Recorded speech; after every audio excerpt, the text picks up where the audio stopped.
Bismillahirrahmanirrahim. Assalamualaikum warahmatullahi wabarakatuh pada semua sekali yang dapat bersama-sama pada pagi ini.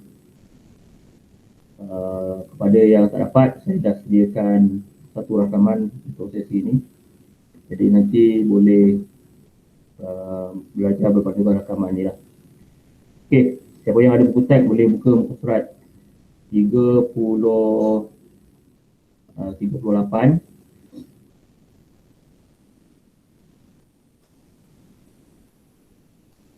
Okey, muka surat 38 ni merupakan satu tajuk baru yang mana tajuk ni sebenarnya antara tajuk yang susah berbanding dengan yang lain. Ada kekangan-kekangan yang kita tak dapat nak buat lah. Untuk cara ni kita buat secara teori dulu. Sebab kita tak nak dapatkan komputer kat sekolah susah kan. Dia benda ni kita kena buat pemacaraan komputer. Jadi kita buat belajar secara teori. Nanti tajuk yang unit last kali kita akan baca tentang pertanian. Okey. Setakat ni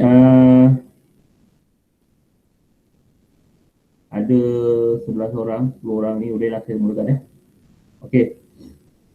Tajuk yang kita nak belajar pada hari ini ialah reka bentuk pengatur caraan ataupun programming dalam bahasa Inggeris. Okay, kita tengok situasi yang ada dekat dalam buku teks ni. Okay, saya kecilkan sikit.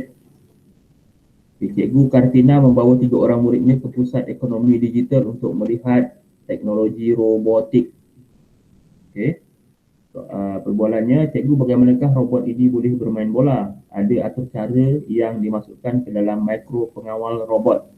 Mikro pengawal ni dalam bahasa Inggeris panggil microprocessor untuk bergerak sama seperti robot ini. Okey, jom kita tengok ni ada gambar-gambar robot. Robot ni ada ditugaskan untuk bermain bola.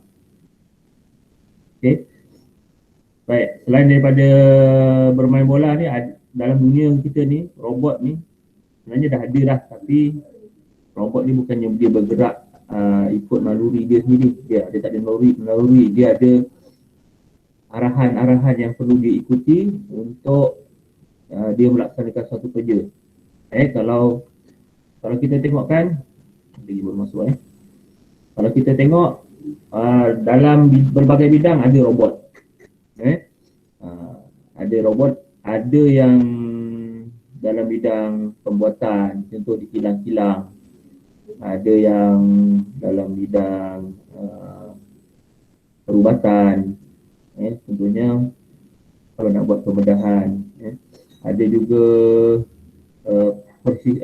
perisian pengatur caraan ini diletakkan di jalan raya, contohnya macam di lampu isyarat dan sebagainya. Kita selalu jumpa berhadapan dengan situasi ini, tapi kita tak perasan. Okey. Jadi hari ini kita akan masuk tajuk ni, kita akan kenal sedikit tentang pengatur caraan yang mungkin ada dekat dalam kehidupan kita sehari-hari, tapi kita masih tak perasan. Ini salah satu contoh robot yang bermain bola. Okey. Dia kata murid ini pula, saya ingin belajar membuat pengatur caraan supaya boleh memberikan arahan kepada robot ini.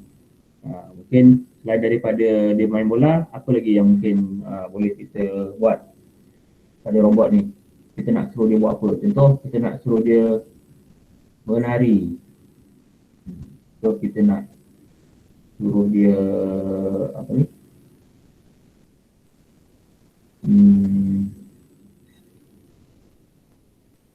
Ambil sesuatu barang.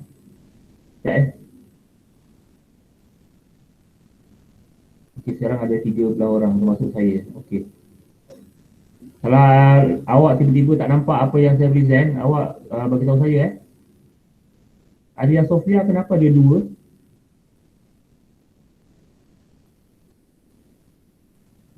Buka 1 je. Siapa yang ada 2 device, buka 1 je. Takut nanti dia berdengung.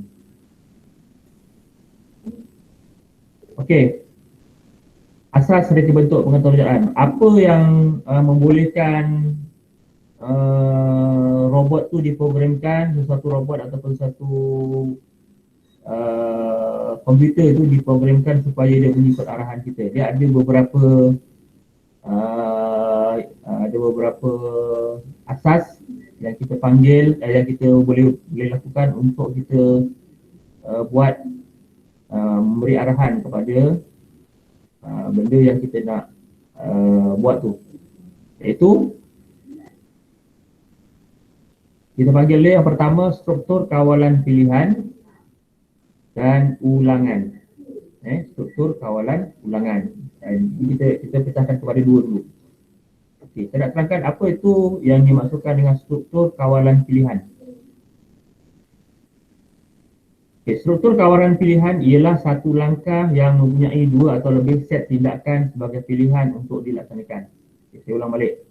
Yang dinamakan struktur kawalan pilihan, struktur kawalan pilihan ialah satu langkah yang mempunyai dua atau lebih set tindakan sebagai pilihan untuk dilaksanakan. Sebagai contoh, kita nak suruh robot tadi tu, kita nak suruh dia buat dua arahan. Contoh arahan pertama, mengejar bola. Okay, arahan kedua, kita suruh dia menyepak bola. Ini contoh dia. Jadi dua arahan tu, langkah yang untuk membentuk dua arahan ataupun lebih daripada dua arahan, itu kita panggil dia struktur kawalan pilihan. Okay, jadi saya ulang balik semula. Struktur kawalan pilihan ialah satu langkah yang mempunyai dua atau lebih set tindakan. Dia satu langkah tapi dua atau lebih tindakan yang kita nak robot tu buat. Okey.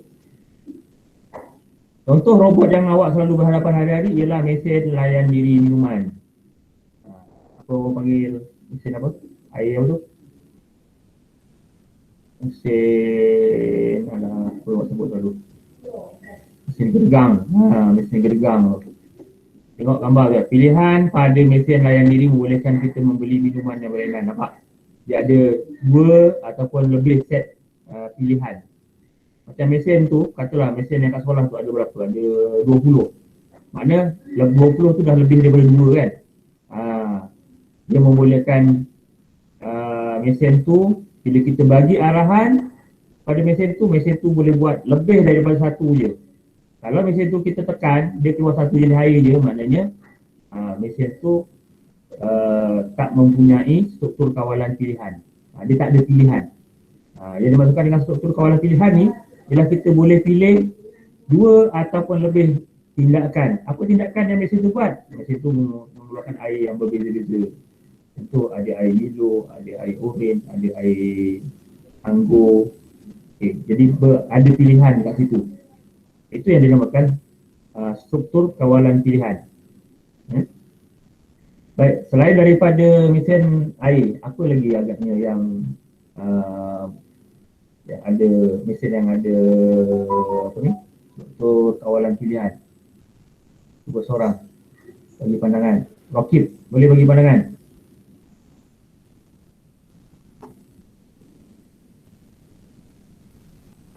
Okay. Buka mic, Rokib.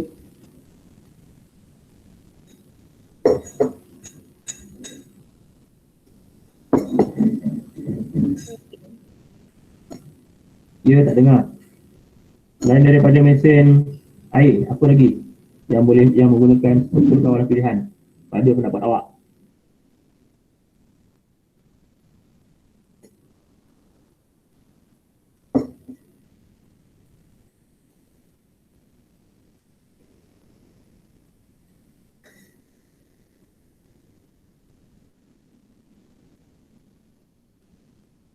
Yasmin? Mesin urut. Mesin urut. Okey, bagus. Betul, mesin urut. Mesin urut, apa contoh pergerakan yang berbeza-beza di dalam mesin urut tu? Mungkin mesin urut tu dia fokus pada kaki, dia pusing kat kaki, lepas tu dia pusing kat badan kan. Bagai badan tu mungkin dia bergerak ke atas, ke bawah kan. Bagus, contoh mesin urut lain. Contoh lain, siapa lagi nak bagi contoh? Selain mesin air, selain mesin urut. Apa lagi? yang ada kat rumah kita.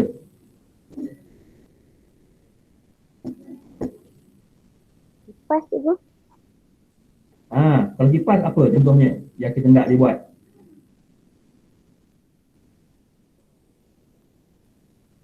Hmm.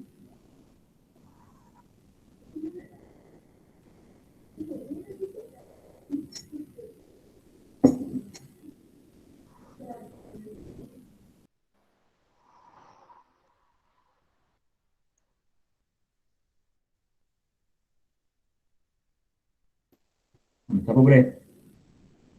Kalau kipas mungkin satu dia laju nombor satu, lepas tu nombor dua, nombor tiga. Lepas tu kita nak kipas tu dia berpusing kan. Contoh lain aircon kita. Kalau aircon kita kita nak suruh dia kalau dah sejuk kita nak suruh dia berhenti. Kan ada aircon kalau time dia pandai kesan.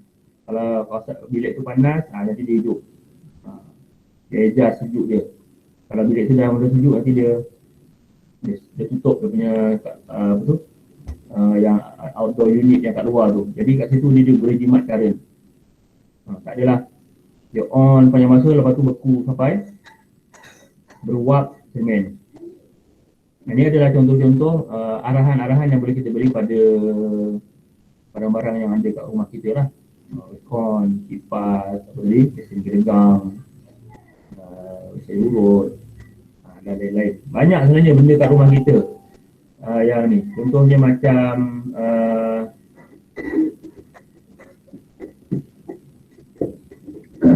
okey, ni apa ni?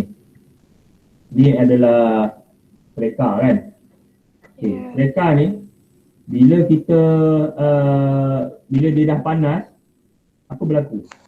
Kita tengok kat lampu dia. Lampu dia mati kan. Dari kat situ tu ada arahan dia, maknanya dia ada sistem dia.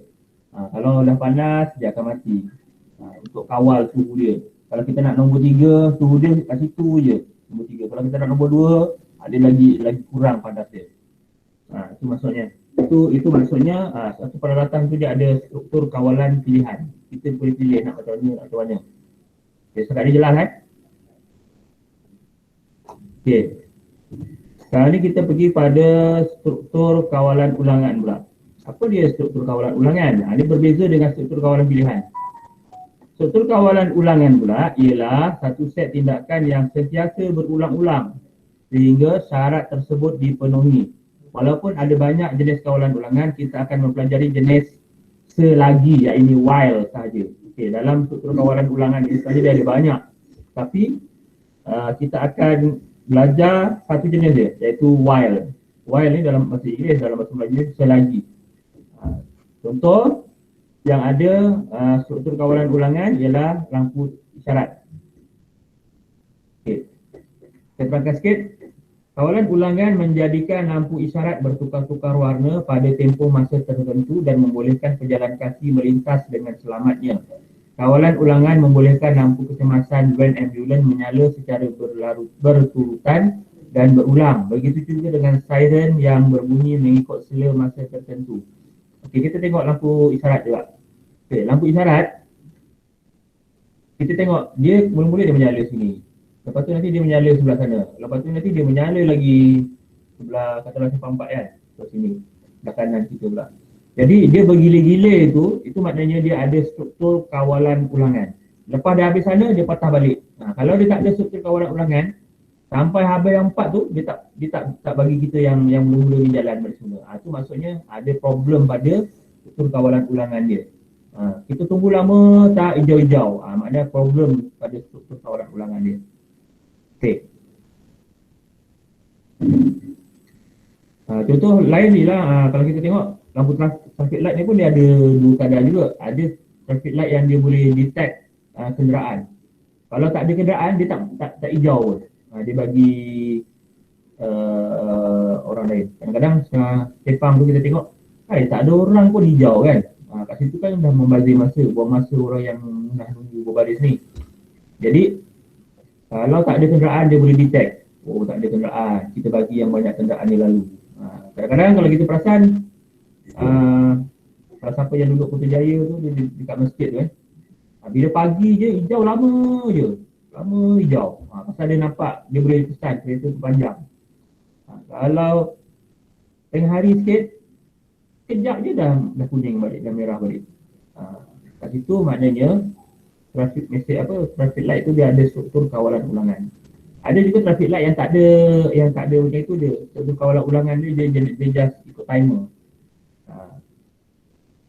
Kalau siapa yang ada timer kat rumah untuk lampu, malam tak ada orang kan balik kampung, dia on timer lah. Itu pun kita boleh kira sebagai struktur kawalan ulangan. Okey, saya teruskan.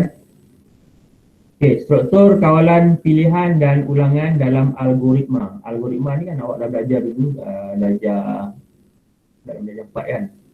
Algoritma ni ialah macam ni lah. Dalam algoritma ni ada dua, pseudocode dan juga catat alir. Senang cerita kalau ikut bahasa mudah, algoritma ni ialah proses kerja dia. Proses kerja. Proses kerja yang kita nak sesuatu peralatan tu buat untuk kita. Jadi kita kalau kita nak buat sesuatu, contoh macam kita nak buat traffic light tadi kan, kita kenalah buat dia punya catat alir dia ataupun dia punya pseudocode dia. Kita nak memula dia buat apa, hijau ke, lepas tu kuning ke, lepas tu buat apa ke, kita mesti ada dia punya catat alir dia. Kita nak buat. Okay, jadi struktur kawalan pilihan dan ulangan ni dalam satu algoritma. Kita akan tengok contoh-contoh dia.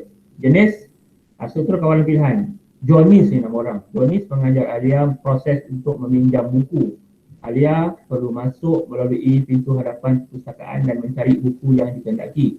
Apabila telah menjumpai buku tersebut, Alia perlu membawa buku berkenaan ke kaunter untuk dipinjam sebelum keluar dari perpustakaan. Ini contoh orang yang nak pinjam buku dalam algoritma, sama ada dalam bentuk pseudocode ataupun catat alir. Ini kita tukar daripada kita dia proses tu ni. Tadi kita belajar macam mana nak bentuk struktur kawalan pilihan kan. Tapi ni kita nak bentuk struktur kawalan pilihan dan ulangan ni, kita nak buat dalam bentuk pseudocode, tapi dia tukarkan dulu situasinya tu tentang situasi orang nak pinjam buku, supaya kita boleh mula faham nanti. Okey, dalam bentuk pseudocode. Ni yang pertama ni dalam bentuk pseudocode. P-S-E-U-D-O-K-O-D. Ni kalau awak ingat lagi dari tempat tu kita ada belajar ni. Okey. Tata cara meminjam buku. Mula nombor 1, masuk melalui pintu hadapan perpustakaan. Okey, kalau dalam bentuk pseudocode, pseudocode ni dia gunakan perkataan-perkataan sebagai kod. Dia gelapkan. Contohnya mula masuk. Kan? Masuk. Jadi dia tulis masuk. Masuk ni dia bold kan, dia hitamkan. Masuk ke dalam perpustakaan. Lepas tu nombor 2, apa? Cari buku dengan berpandukan kategori. Okay, kata kuncinya adalah cari buku yang dikehendaki. Cari yang kita hitam, boldkan. Kemudian, ni jika. Jika buku dijumpai, maka pergi ke kaunter untuk pinjam. Jika buku dijumpai, maka pergi ke kaunter untuk pinjam. Kalau jumpa buku tu, pergi ke kaunter. Jadi kata kuncinya ialah jika dan juga maka. Lepas tu, pergi. Tamat jika. Tamat jika maknanya tamat lah. Ini kalau kawalan pilihan. Dia tak ada ulang balik. Tamat jika. Tamat jika. Maknanya tamat jika ni maksudnya bila dia dah pinjam, dah tamatlah yang jika ni tadi ni. Kemudian apa dia buat? Keluar dari perpustakaan. Tamat. Ini dalam bentuk situasi, dalam bentuk pseudocode. Manakala dalam bentuk catat alir pula, kita catat alir ni dia kalau mula dia mesti bulat. Kalau awak ingat lagi, mula bulat. Lepas tu ada anak panah dan kotak. Dia mulakan dengan kotak. Masuk ke perpustakaan, cari buku, jumpa buku yang dikehendaki. Kalau tak jumpa, keluar. Kalau jumpa, pinjam buku, baru keluar. Lepas tu, mula dengan akhir, mula dengan tamat, dia kena separuh bulat macam ni. Ini dalam bentuk carta alir. Jadi kalau antara dua ni, pada saya kalau disuruh buat, kalau dalam peksa RBT Sila buat catak alir berpandukan situasi berikut. Jadi rasa saya kalau nak yang paling mudah ialah catak alir lah. Ini dalam bentuk catak alir. Kalau ini dalam bentuk sulukut ni susah sikit sebab kita nak kenal pasti dia punya kata-kata kunci dia. Okay. Saya ambil contoh kalau kita dalam satu situasi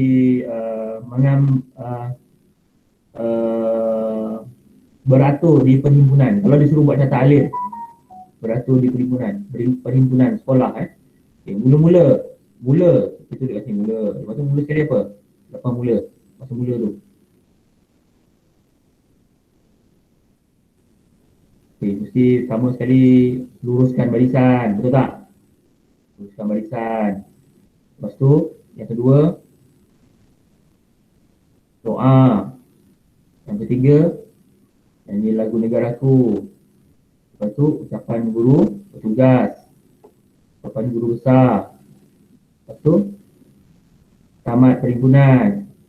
Masuk semula ke dalam kelas. Akhir sekali, tamat.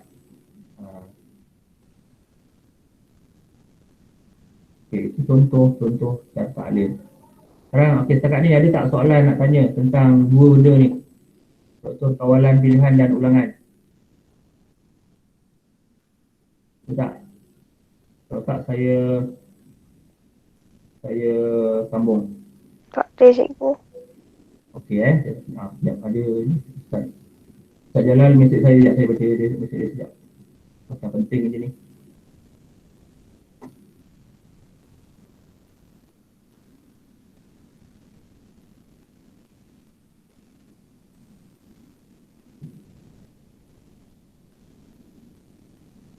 Sekejap Guru besar mesej saya.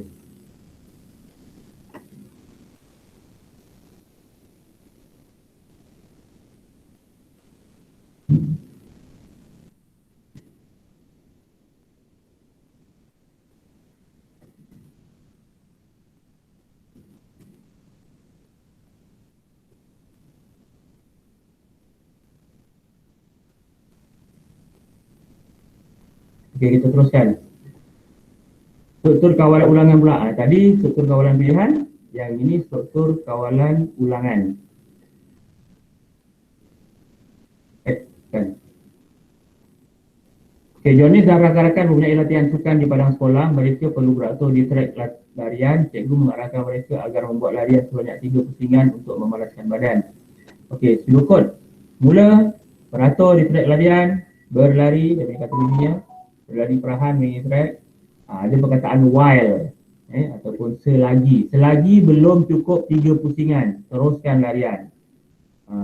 Tamat selagi. Lepas tamat selagi, tamatlah. Maknanya selagi ni, tamat selagi. Apa maksud tamat selagi? Kita tamatkan yang selagi tu. Selagi tu apa? Selagi tu kata kunci untuk yang belum cukup 3 pusingan. Selagi belum cukup 3 pusingan, lari je.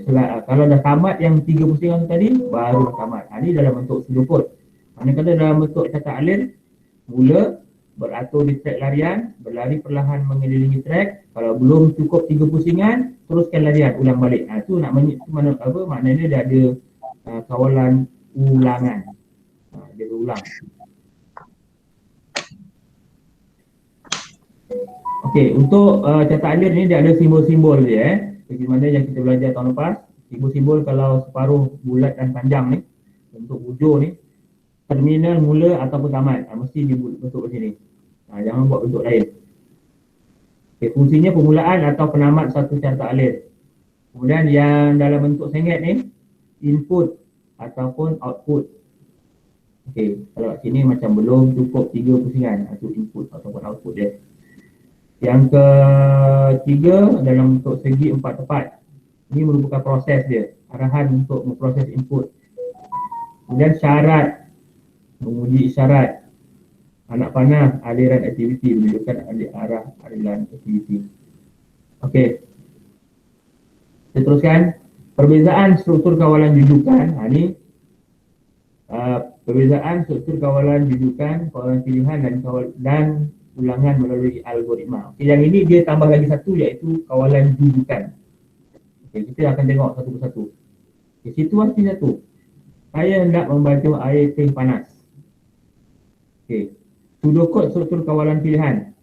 Mula masak air. Masukkan serbuk coklat ke dalam cawan. Dia kata kerja dia masukkan. Lepas tu tuangkan air panas ke dalam cawan.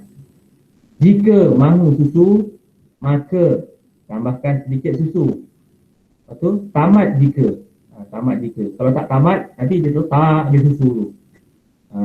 Kalau awak nak suruh komputer tu buat, nak suruh komputer tu buat air panas kan, air serbuk, air Milo coklat. Kalau awak salah buat sudokod ni nanti, awak tak letak jika, tamat jika, dia letak dia susu tu. Tak habis-habis, penuh sampai penuh susu tu. Sebab tu kalau macam kat kilang, awak salah bagi, macam kilang kan banyak mesin kan, kalau salah kita bagi arahan, jurutera tu salah bagi arahan pada mesin tu, nanti huru-hara lah. Kalau macam nak buat air, nak isi air dekat dalam botol contohnya, dekat kilang tu kan, jalan air banyak, nak buat air botol. Jika sudah penuh, tutup, mati, berhentikan air. Tapi kalau awak salah, tak ada tulis tamat jika tu, nanti dia isi kat botol tu sampai melimpah-limpah. Kalau orang dia boleh berfikir kan, kalau kita manusia, kita boleh berfikir. Tapi kalau mesin, robot, dia tak boleh nak fikir. Kita kena bagi arahan kepada dia. Sebab tu kita kena tamat jika. Lepas tu kacau air. Lepas tu tamat. Sebab tu salah arahan aja habis. Kalau macam manusia, salah arahan, kita boleh suruh dia fikir. Kan? Apa nak buat, lepas ni apa nak buat ni. Lepas tu, apa yang nak buat? Mula nak suruh ni, kau basuh kan? Lepas tu tiba-tiba, apa berlaku pada mesin ni, tiba-tiba mesin ni terberhenti. Mungkin kerana air tak ada, tiba-tiba air mati. Apa nak buat? Kita fikir. Tapi kalau kita suruh robot buat, air tiba-tiba tak ada, robot tu dah tak boleh buat apa dah. Robot tu tak boleh buat apa. Dia tak tahu apa tugas dia. Sebab dia hanya mengikut arahan yang kita minta. Sebab tu arahan kita kena bagi betul-betul, lengkap. Okey. Situasi 2, saya hendak membantu air dah. Situasi 3, saya panasnya hari ini, saya sangat dahaga. Okey, sudokotnya untuk para orang minum air. Selagi rasa dahaga, minum air lagi. Tamat selagi. Kalau kita tak buat tamat selagi, dia minum je geluk-geluk sampai kembung. Jadi mesti ada tamat, kita kena tamatkan apa yang kita buat itu selagi tu. Bila ada perkataan selagi tu maknanya ulangan. Ulangan. Pening sikit kan? Okey. Syarat pada struktur kawalan pilihan. Memberikan pilihan lain jika tidak memilih yang asal. Syarat pada struktur kawalan ulangan pula memberikan peluang ulang semula hingga tamat. Ini kalau dalam situasi dia buat nak bagi pilihan lain. Tadi dia bagi pilihan, contohnya dia nak suruh letak susu. Kalau dah letak susu, tamat.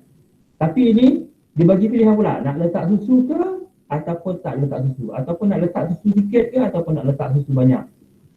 Yang ini dia lebih kompleks lagi. Syarat pada struktur kawalan pilihan memberikan pilihan jika tidak memilih yang asal. Syarat pada struktur kawalan ulangan pula memberikan peluang ulang semula sehingga tamat. Faham tak maksud saya? Maksudnya dia boleh ada pula pilihan dekat sini. Dekat yang kawasan ulangan ni, dia ada pula pilihan. Nak susu sikit. Kalau macam dalam mesin air yang pakai cawan ni, bukan yang macam kat sekolah. Kalau mesin air kat cawan tu, dia ada pilihan sama ada nak air panas, air sejuk, ada air batu ataupun tak ada air batu. Ini dia akan gunakan struktur kawalan pilihan yang macam ni. Arahan yang macam ni, dia lebih kompleks lagi. Kalau setakat mesin air kat sekolah tu, dia cuma gunakan struktur kawalan pilihan aja. Pilihan yang mudah je lah. Air Milo lah keluar. Kalau air lain lah keluar. Tapi kalau ni, dia mesin air yang boleh cawan tu lagi dia boleh jatuhkan cawan, lepas tu dia letak air batu, lepas tu dia tuang. Kalau air batu dah habis, airnya tak ada. Kalau tak nak air batu, nak gula sikit ke nak susu sikit, dia lebih kompleks. Dia punya arahan dia pun kena lebih banyak berbanding dengan mesin air yang ada macam biasa kat sekolah kita tengok tu. Okay. Saya tak nak pergi banyak-banyak sangat, nak tengok pening. Jadi setakat ni kita sampai proses menghasilkan algoritma. Untuk apa ni, proses penghasilan algoritma ni, kita dia sebenarnya ada, saya kena lebih, awak kena lebih apa ni, lebih fokus. Sebab saya nak fahamkan betul-betul yang ni dulu, yang atas ni dulu. Yang atas ni kita baru tengok contoh kan. Tapi untuk yang bawah, awak kena buat berdasarkan situasi. Dia bagi satu situasi, awak buat punya pseudocode ataupun awak buat catat alih. Jadi awak kena pastikan apa benda ni. Kalau tak ada, macam saya cakap tadi, kalau tak ada satu perkataan yang penting tadi, mungkin benda tu mesti tak jadi. Kita tengok contoh yang ni, situasi 2 ni.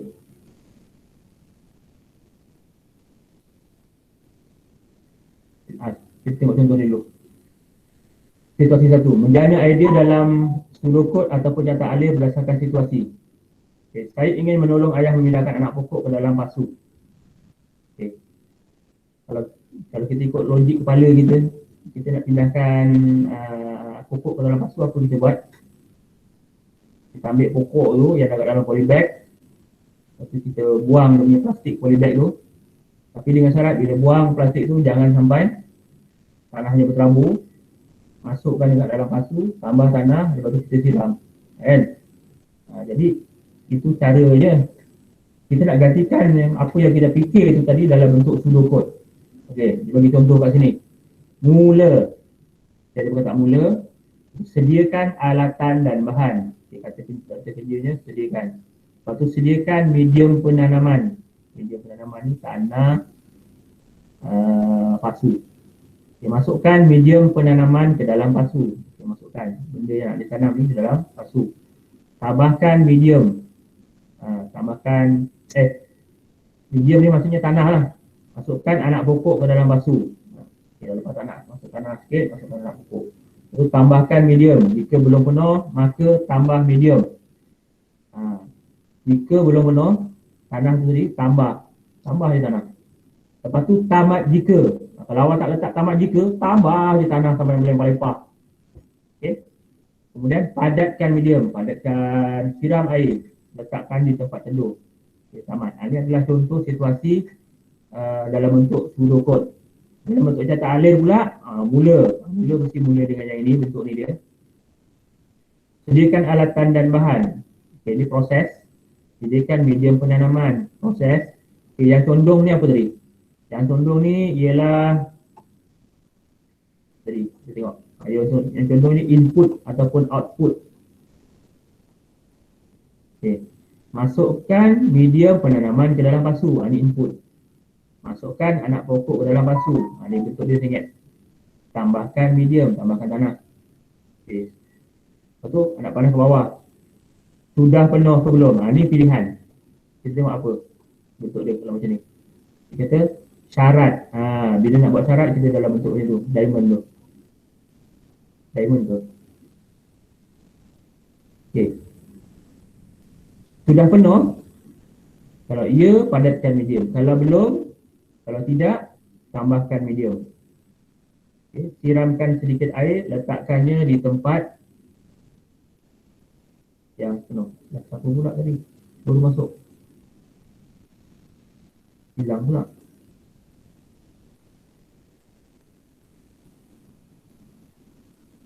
Okay, tak apa. Okay, untuk situasi 2. Bagaimana saya hendak membeli makanan daripada mesin layan diri ni? Saya ada 2 keping RM1 dan 3 keping RM50. Okay. Dia ada 2 keping RM1. 2 keping RM1 mana RM2, 3 keping RM50 RM1.5, jadi RM3.5. Okay, mula masukkan duit. Jika belum cukup, maka tambah duit lagi. tamat jika. Kalau tak ada tamat jika, nanti masuk je duit. Masuk sampai beratus-ratus duit. Tekan butang makanan yang dikehendaki, ambil makanan, tamat. Ini dalam bentuk pseudocode. Dalam bentuk cetak lir, mula, masukkan duit. Belum cukup, tambah duit lagi. Lepas tu, kalau dah cukup, tekan butang yang dikehendaki, ambil makanan, tamat. Ini proses dia. Okay, itulah antara contoh-contoh kalau kita nak buat pseudocode dan juga cetak lir. Okay, kena faham tak? Faham. Okay. Baik. Apa yang perlu ditanya, tanya serah sebelum saya simpulkan. Kalau nak tanya. Kalau tak ada, saya nak tanya awak pula. Tapi dalam bentuk idea lah. Okay. Awak dah ada mesin air, mesin apa ni? Membeli makanan. Rasa-rasa awak apa lagi yang kita boleh gunakan kaedah struktur kawalan pilihan dengan struktur kawalan ulangan ni untuk mesin yang lain? Kita nak buat mesin apa?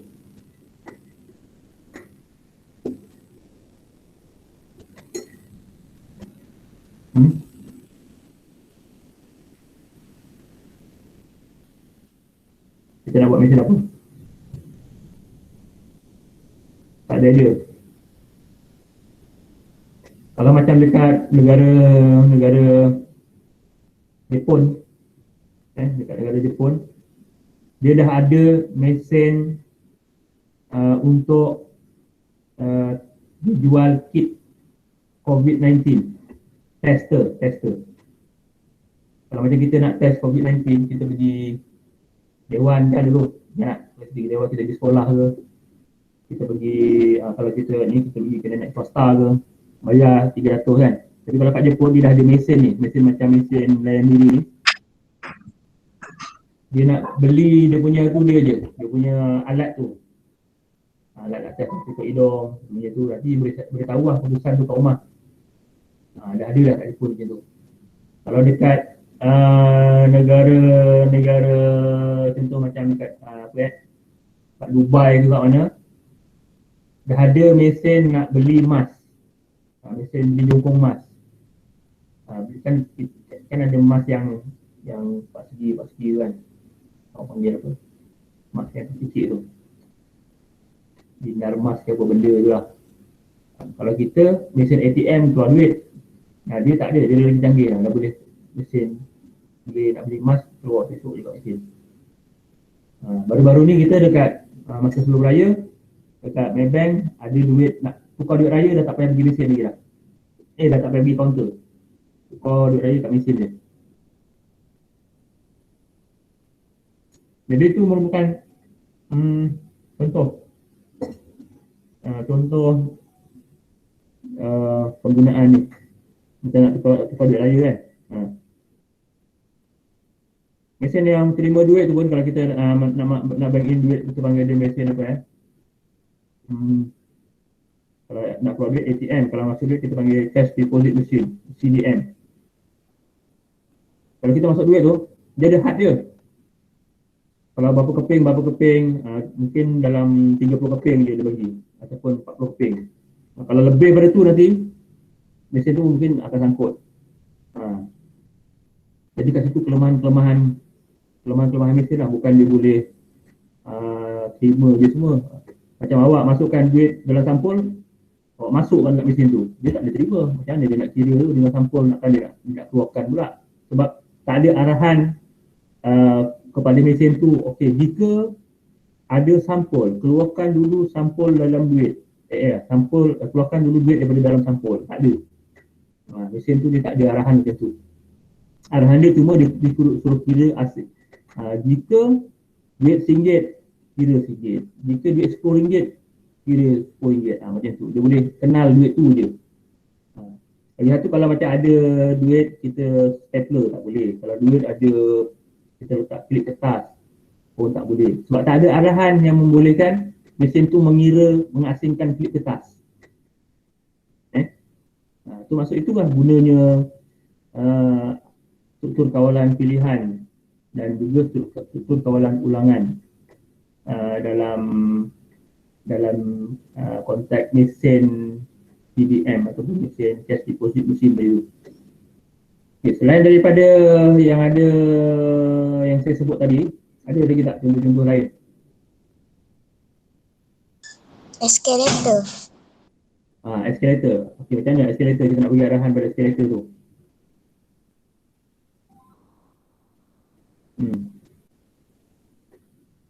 Siapa pernah pergi HM naik eskalator dia? Apa beza ada yang pernah kan? Apa beza saya tanya? Apa beza? Apa dia? Dia menggunakan kod ke cikgu? Dia guna kod juga. Saya tanya, apa beza kalau awak perasan yang dekat HM punya dengan yang dekat gedung, dekat plaza tu? Apa beza dia?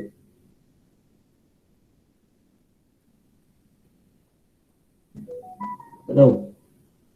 Kelajuan. Okey, mungkin laju. Okey, yang kedua. Pada saya, kalau yang dekat HM tu dia lagi canggih. Sebab apa? Sebab kalau yang dekat gedung, yang dekat plaza tu, dia sentiasa je dia bergerak. Ada orang ke, tak ada orang ke dia bergerak. Tapi kalau yang dekat HM tu, yang dekat DIY tu kan, kalau tak ada orang, dia berhenti. Bila ada orang je, kita nak mula, kita nak lalu pun sebab salah dah lah, tak ada tangga lain kan, ada tu je. Jadi benda ni tak berjalan. Baik, saya pernah lalu situ lah, saya ingatkan benda ni rosak ke apa benda ke, tak berjalan kan. Bila kita langkah aja rupanya, dia bergerak. Maknanya kat situ dia ada apa? Dia ada arahan sistem kawalan pilihan. Mungkin diarahkan pada prosesor eskalator tu. Dia kata jika ada orang bergerak, jika tiada orang berhenti, tamat jika. Itulah satu contoh eskalator. Bagus juga. Lain yang sama fungsi dengan eskalator mungkin, tapi kita jarang-jarang jumpa kat sekolah pun tak jumpa, macam kita jakun sikit lah, kat rumah pun lagi dah tak ada. Apa dia? Kat hotel-hotel banyak. Afrina? Lift. Pandai pun Afrina. Lift kan? Kalau lift apa dia punya dia? Jika tak ada orang picit, dia jalan terus. Kalau dia asal dekat bawah, dekat ground, dekat G, tiba-tiba dekat tingkat 5 ada orang picit, dekat tingkat 12 pun ada orang picit. Dia pergi tingkat mana dulu? Dia tak pergi tingkat 12 dulu, dia mesti akan pergi ke tingkat 5 dulu. Kalau orang tu tingkat 5 tu dia tekan nak turun, dia tak akan singgah dekat tingkat 5. Jika orang tingkat 5 nak turun, lift tu naik sampai tingkat 12 dulu. Sebab lift tu tengah naik, dia tak layan orang yang nak turun. Maksudnya lift tu dia ada sistem kawalan pilihan. Selain daripada tu, daripada lift, daripada eskalator, banyak. Kita ni tak perasan je selalu. Tu lagi.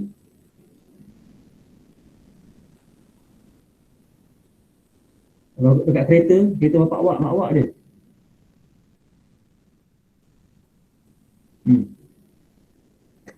Ya.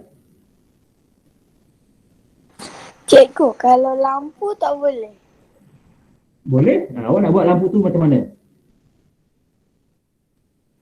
Bila kita ada orang, nanti dia mati. Bila ada orang, nanti hidup. Okey, bagus. Betul, macam tu betul. Ada sebenarnya lampu tu dah ada dah. Dah wujud. Lampu spotlight dekat luar rumah. Biasa orang pasang spotlight di luar rumah. Bila ada orang je, tiba-tiba lampu, orang lalu depan rumah, lampu menyala. Spotlight menyala. Kata juga pencuri. Pencuri tu dah planning dah siang-siang nak rompak rumah ni malam ni. Tiba-tiba saya datang rumah je, menyala. Benda tu dah ada dah. Dia ada kat situ. Jika ada orang, lampu akan menyala. Lepas tu jika tiada orang, mati. Tamat jika. Okay, lampu boleh. Banyaklah. Sebenarnya inilah kita punya yang kita belajar hari ni lah ya sebenarnya. Yang RBT tajuk yang kita belajar hari ni. Kita nak fikirkan satu benda yang masa depan nanti, yang satu masa pada masa depan nanti, benda ni yang kita fikir ni boleh berguna. Sebab tu macam benda-benda yang ada sekarang ni, kerja orang yang cipta tu lah. Contoh macam lift tadi boleh buat macam ni, macam ni, macam ni. Siapa punya kerja? Ni orang yang ada kemahiran kebentuk teknologi ni lah yang cipta. Macam kita sekarang ni, kita baru belajar. Apa guna kita belajar ni? Kita belajar ni supaya kita dapat kita dapat reka satu benda yang mungkin nanti akan berfungsi bukan saja untuk kita, mungkin untuk generasi-generasi yang akan datang. Kan? Mungkin sekarang kita tak nampak benda ni.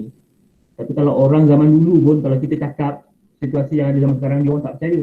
Ambil contoh macam kalau kita cakap satu hari, kalau orang zaman dulu dia cakap satu hari nanti ada besi yang boleh terbang. Orang zaman dulu cakap, kau memang gila, mana besi boleh terbang. Satu hari nanti ada besi boleh terapung. Kau ni memang sah gila, mana ada besi boleh terapung. Tapi sekarang, kalau kita cerita sekarang, orang tak cakap kita gila dah. Sebab memang dah ada, situasi tu memang dah ada. Besi terbang, kapal terbang, besi terapung, kapal laut, bangunan terapung bergerak ke air dah ada. Jadi yang kita belajar hari ni, kita nak buat benda yang mungkin satu hari yang kita tak fikir, yang kita fikir mustahil pada hari ni, pada zaman akan datang benda tu tak jadi mustahil. Itulah yang kita nak belajar hari ni. Cikgu, apa gunanya kita belajar RBT ni? Cikgu, ada kawan-kawan saya cakap gini, anak dia tak suka RBT sebab anak dia suka matematik, suka sains, anak dia dapat A matematik, sains. Dia cakap dia tu. Itu kepulang masing-masing lah, sebab manusia ni berbeza-beza. Ada orang dia suka benda-benda yang benda-benda macam ni. Mereka suka ni ada, tapi dia tak suka nak mengira. Ada saya suka mengira. Suka kan? Kalau suka mengira, tapi awak kena ingat, orang yang suka mengira, suka sains ni, dia akan jadi jurutera. Tapi yang akan buat kerja tu siapa? Jurutera tu dia pandai atas kertas. Itu gini, dia kena fikir. Tapi yang nak buat kerjanya tu nanti, mekaniknya, yang nak weldingnya, orang yang macam kita ni. Kita ni ialah orang yang belajar bentuk teknologi ni, yang belajar kemahiran benda ni, ialah orang yang melaksanakan apa yang dicetuskan idea. Dia orang boleh cetuskan idea, tapi yang buat benda tu kita. Berapa ramai budak-budak universiti yang ambil, yang paling pandai budak-budak net ni, yang budak-budak yang belajar pandai, belajar matematik, belajar sains, bila suruh ambil wire, dia ambil kononnya kejuruteraan elektrik, pegang wire, pegang ni, meletup. Meletup. Baru pegang screwdriver, dengan karang-karang tu dia tak matikan dulu. Memang meletup lah. Belajar pandai, tapi benda macam itu dia tak kerti. Nampak? Jadi maknanya orang yang belajar pandai pun ni tak semestinya dia pandai semua benda. Jadi orang yang, siapa yang pandai? Yang budak-budak yang kadang-kadang belajar ni macam tak pandai, sebenarnya bukan dia tak pandai. Dia pandai, tapi dia punya pandai tu lebih kepada benda-benda yang ni. Saya ambil contoh macam Afrina. Jahit pandai Afrina?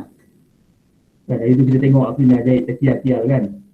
Banding dengan Kalis. Kalis kenapa boleh jahit? Kenapa boleh dia buat itu kan? Kenapa dia pandai buat macam tu? Sebab mungkin dia dia lebih kepada nak buat benda-benda yang begitu. Tapi sebenarnya dia punya kepandaian tu sama je. Kalau Allah Ta'ala bagi dia, setiap orang ni dia bagilah, Allah Ta'ala ni kan maha adil, dia bagi orang dia pandai kat sini, dia bagi orang dia pandai kat sini. Jadi dia boleh bekerja sama. Okey, ada apa-apa lagi nak tanya ke apa? Ada. Jadi apa tugasan yang saya nak bagi pada awak hari ni? Apa tugasan yang saya nak bagi? Awak semua ada buku kan? Buku tulis ada? Ada. Ada kan buku tulis? Ada. Okey. 2 minggu punya kerja ni. Sebab minggu depan kita dah cuti 2 minggu. 2 minggu punya kerja ni saya bagi simple je. Saya nak awak daripada salin je.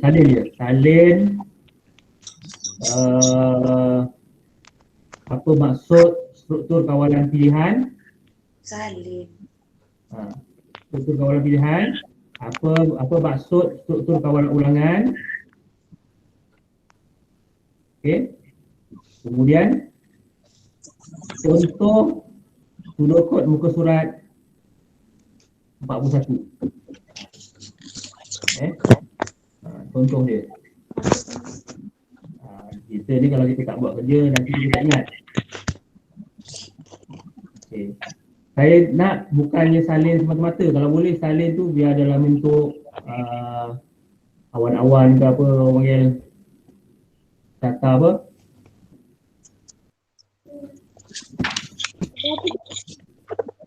Awak buatlah awan ke buat apa ke.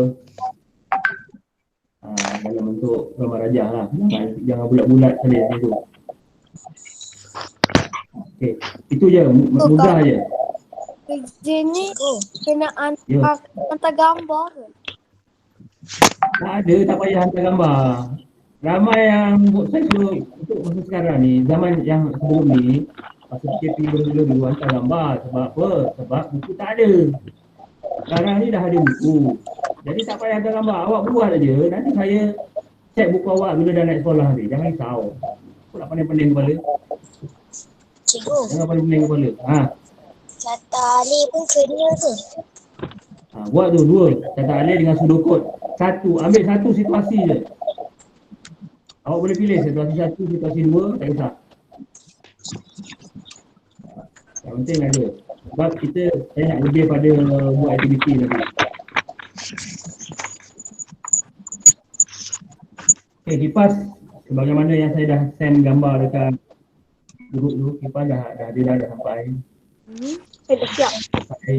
Cuma saya fikir macam mana saya nak hantar. Kalau ada 30 orang, hantar 30 orang rumah macam saya nak ada kerja pula saya nak hantar ke rumah. Lepas tu bukannya saya tahu pun rumah awak kat mana semua. Cikgu letaklah depan gate tu, lepas tu kita orang ambil. Gate sekolah ni. Bernas. Cadangan awak tu memang bernas. Tapi saya risau sebab sekarang ni COVID tengah ni kan. Boleh ke awak nak pergi? Sebab tu saya kata tadi, kalau ada cikgu lain yang suruh ambil buku, awak bagi tahu saya. Jadi awak tak adalah pergi sekolah berulang-ulang kali. Saya bukan apa, saya bimbang kalau benda tu tak diambil. Nanti saya bimbang.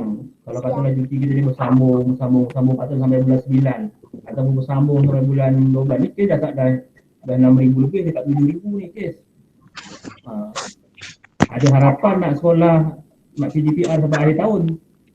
Jadi nanti saya tengok kalau dalam hari minggu ni, kalau ada cikgu yang suruh ambil buku ke, nak hantar buku ke, awak nak pergi sekolah, awak beritahu saya. Nanti saya boleh letakkan juga. Dengan senarai nama saya letak kat situ, siapa yang dah ambil boleh nama. Lepas tu nanti kita buat macam ni. Kita buat Google Meet, kita buat sama-sama benda tu, saing-saing kita buat kat rumah. Okey, boleh macam itu Afina? Boleh. Boleh. Saya tak nak menyusahkan awak ni, nanti kan mak bapak awak cakap apa cikgu ni asyik suruh pulang dah kena COVID macam ni kan. Malah lah itu. Tak nak kan. Benda je dah ada.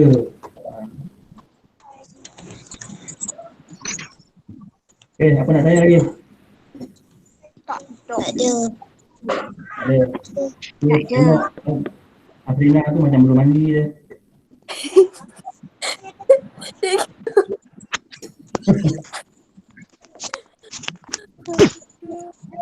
Mana cikgu boleh tahu?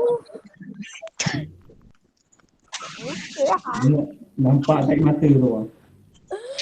Sebab pagi-pagi pasal kerja ada Google Meet tergesa-gesa, saya masuk kerja lah. Gantan baru bangun tidur ni, teruk betul. Okey, tak apa. Saya rasa agak ni dulu. Ada Saya ingatkan pada yang lain yang tak ada pada hari ini, yang selain daripada orang yang ada dalam ni, yang sedang menonton rakaman yang saya rekod ni. Kerja awak hanya yang saya tunjuk tadi tu, muka surat 41. muka surat 41 kan? Ya ke? Okey, muka surat 41. 40 dan 41. 40 ke? Sekejap.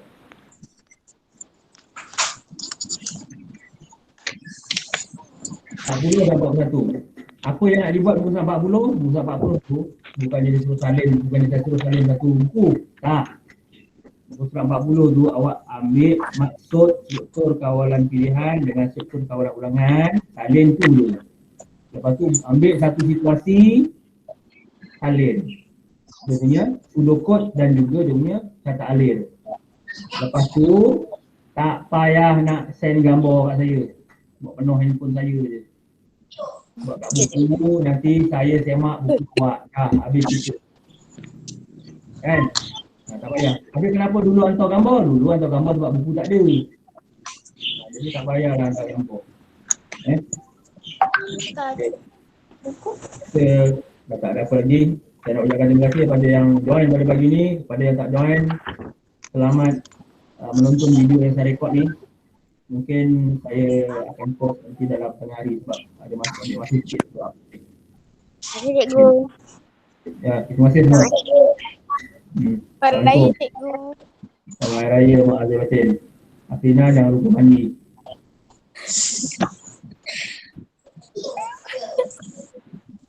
Boleh keluar.